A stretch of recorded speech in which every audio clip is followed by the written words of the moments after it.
Aussi un grand démocrate, capable de porter vos revendications, comme il l'a fait pendant tout ce printemps perturbé que nous avons connu. Toujours, il a été respectueux dans ses propos et toujours, il vous a défendu avec beaucoup de pertinence. Et je vous dis comment je suis tellement heureuse de pouvoir le compter dans mon équipe. Merci Léo Bureau-Blouin.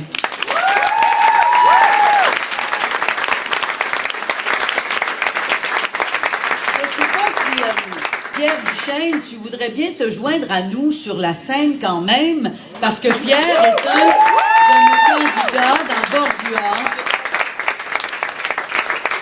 Merci Pierre, et merci Émilien. Merci Émilien pour cette passion que tu mets à défendre ton point de vue. Moi aussi, je voudrais partager avec vous quelques réflexions, comme l'a fait Léo, comme l'a fait Émilien tout à l'heure. D'abord, vous avez devant vous une femme convaincue que l'avenir du Québec, ça passe par la souveraineté. Ça passe par le fait que nous choisissions nous-mêmes quelles seront les politiques sociales qu'on va appliquer, quels sont les choix au niveau environnemental qui vont être les nôtres.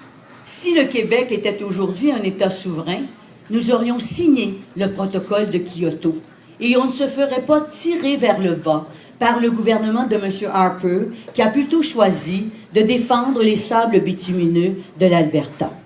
Si nous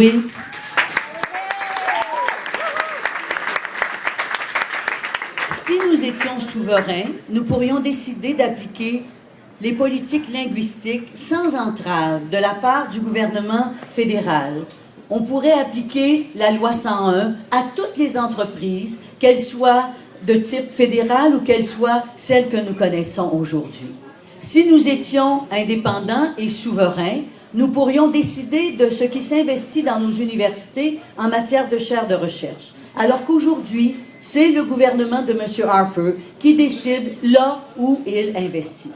Demain matin, si nous formons un gouvernement majoritaire du Parti québécois, je vais remettre le Québec en marche vers sa souveraineté et vers son indépendance, parce que je crois que nous sommes suffisamment grands comme peuple, suffisamment matures pour être capables de choisir quelles seront nos politiques environnementales, nos politiques sociales, nos politiques économiques, nos politiques linguistiques. Nous avons une richesse exceptionnelle dans nos institutions, par rapport à nos artistes, nos créateurs, qui nous représentent partout dans le monde entier. Et nous sommes capables donc de choisir notre destin et notre avenir. Et ça, je peux vous dire qu'un gouvernement du Parti québécois que je dirigerai travaillera à faire en sorte que je convainque et que nous convainquions ensemble une majorité de Québécois que nous ne serons jamais mieux servis que par nous-mêmes et que nous nous donnerons donc un pays, notre pays, le pays du Québec.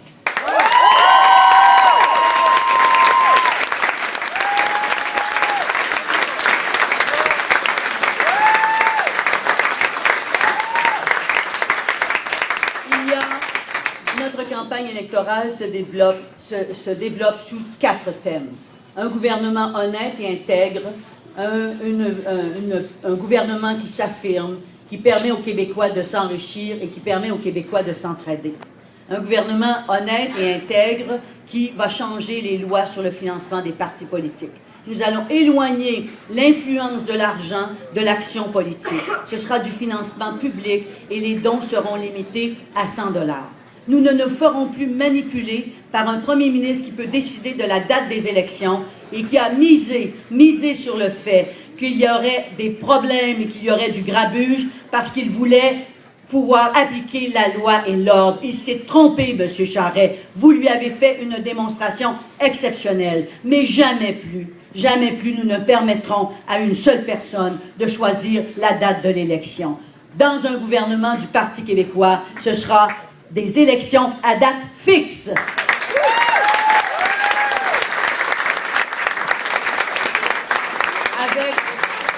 Avec des mandats limités pour un premier ministre. Si l'une des plus grandes démocraties au monde peut se permettre que son président ne demeure que pendant 2 mandats, je crois que nous-mêmes, on peut s'appliquer cette même formule et cette même orientation.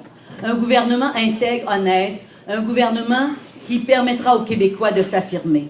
Et c'est pourquoi nous reviendrons sur une loi 101 plus exigeante, plus audacieuse pour que, au Québec, on puisse vivre, travailler, faire grandir nos enfants en français. Nous sommes 2% de parlants français en Amérique. C'est la responsabilité d'un gouvernement national de s'assurer que notre langue, elle sera bien défendue et elle continuera d'être parlée pour les générations futures. Nous nous assurerons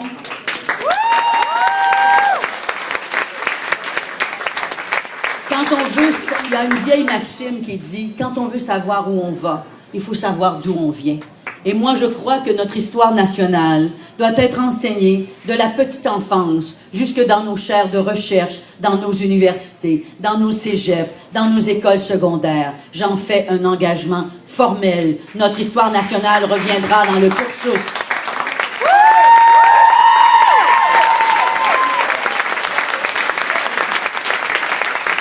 Un gouvernement honnête, un gouvernement qui permet au peuple québécois de s'affirmer, un gouvernement qui permet à tous les Québécois de s'enrichir.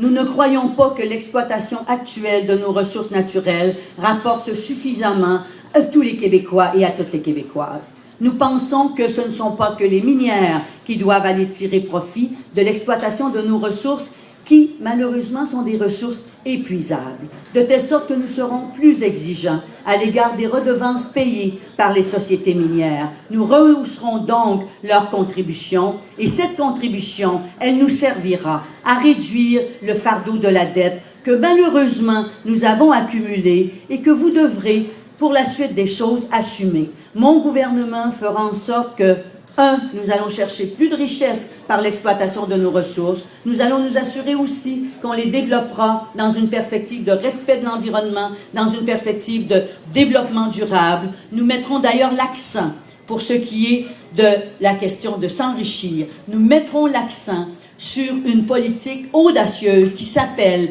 l'indépendance énergétique. Et utiliser toutes les énergies renouvelables, l'hydroélectricité, le solaire, la biomasse, l'éolien, pour électrifier nos transports en commun, pour changer de direction, se débarrasser de la consommation d'énergie fossile, qu'il s'agisse du pétrole ou du gaz. Ce sera, à mon point de vue, une façon aussi d'enrichir les Québécois et les Québécoises, et toutes les Québécoises et tous les Québécois, et pas seulement quelques entreprises.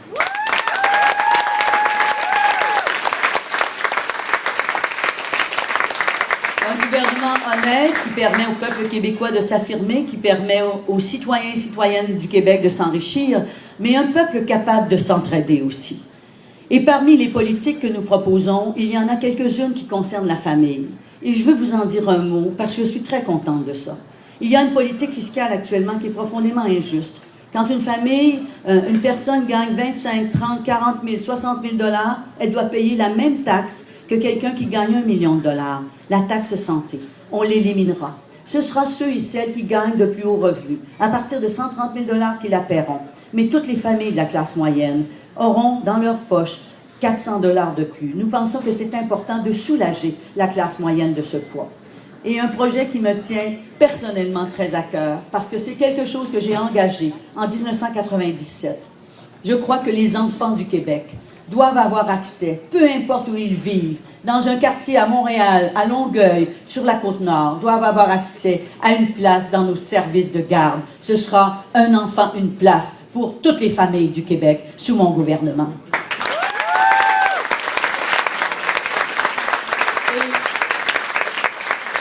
Il y a beaucoup d'autres mesures qui concernent les familles. Je vais vous en donner une autre qui, moi, m'apparaît particulièrement intéressante. Beaucoup de familles voudraient que leurs enfants puissent participer à des activités sportives et des activités artistiques. Elles n'ont pas les moyens de payer l'équipement, de payer le cours. Alors, on va leur permettre d'avoir accès à 500 $ par enfant, par une formule fiscale où directement on paiera ce que ça coûte pour les familles, 500 $ par enfant pour pratiquer des sports ou pour pratiquer des activités artistiques. Je crois, moi, que c'est une façon de reconnaître le fait que les familles ont besoin d'être soutenues, d'être aidées, et c'est ce que fera un gouvernement du Parti québécois. Et je vais terminer avec ce qui vous a mobilisé au printemps dernier, ce qui vous préoccupe encore. Cette décision inacceptable qu'a pris le gouvernement de hausser les frais de scolarité de 82 %. qui l'a fait sans établir de dialogue avec les étudiants ou avec leurs représentants, qui a décidé d'adopter une loi odieuse, qui est la loi 78. Elle s'appelle maintenant la loi 12. On va continuer à l'appeler la loi 78. Qui nie le droit d'association.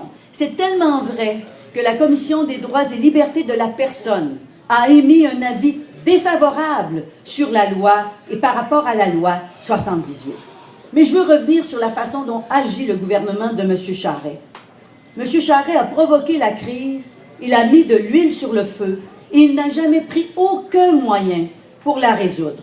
Il y avait devant ce gouvernement des leaders étudiants responsables, capables d'exprimer très clairement leur point de vue, prêts à s'asseoir à une table pour discuter.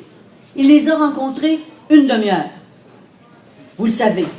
Mais il a fait autre chose que moi j'ai trouvé profondément choquant. Ça vous a peut-être passé inaperçu. Mais comme j'ai un certain nombre d'expériences, un certain nombre d'années d'expérience dans les gouvernements, un jour, un matin, le ministre des Finances et la ministre de l'Éducation sont sortis ensemble pour expliquer qu'ils allaient améliorer et modifier le régime de prêts et bourses. Ils n'allaient pas bouger d'un pouce, d'un iota sur la question de la hausse des frais de scolarité, mais là, il allait se montrer bon prince. Il allait vous offrir d'améliorer le programme d'aide aux études. J'ai trouvé ça absolument inacceptable. Pourquoi n'ont-ils pas pris le temps? S'ils pensaient que c'était une façon de soulager le poids qu'on vous demandait d'assumer, il aurait dû aller s'asseoir avec vous autres et avec les représentants que vous aviez choisis, et leur expliquer qu'il y avait là peut-être une avenue intéressante et essayer de voir comment, en contrepartie, ils pouvaient aussi faire un effort comme gouvernement. Vous savez, un gouvernement n'a pas toujours raison et il doit être à l'écoute de ses concitoyens, de ses concitoyennes.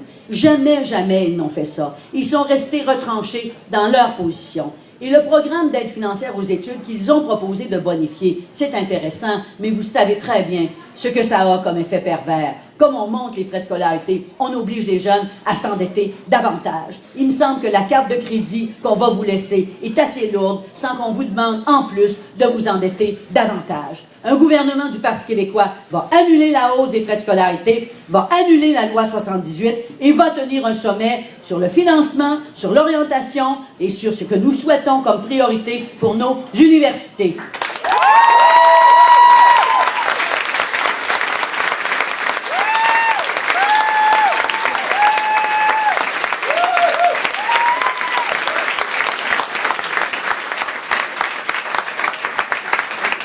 Vous avez devant vous ce matin une toute petite partie, mais une partie bien représentative et de grande qualité de l'équipe qui m'entoure comme chef du Parti québécois.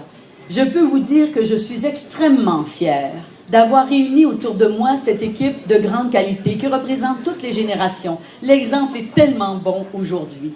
Quand on a eu le débat sur la loi 78, vous avez vu apparaître des gens qui ont défendu avec cœur, avec passion, leur point de vue. Et là, vous avez pu vous reconnaître sûrement dans une jeune femme comme Véronique Yvon, qui est extrêmement talentueuse, qui a su défendre notre point de vue contre le gouvernement sur la loi 78.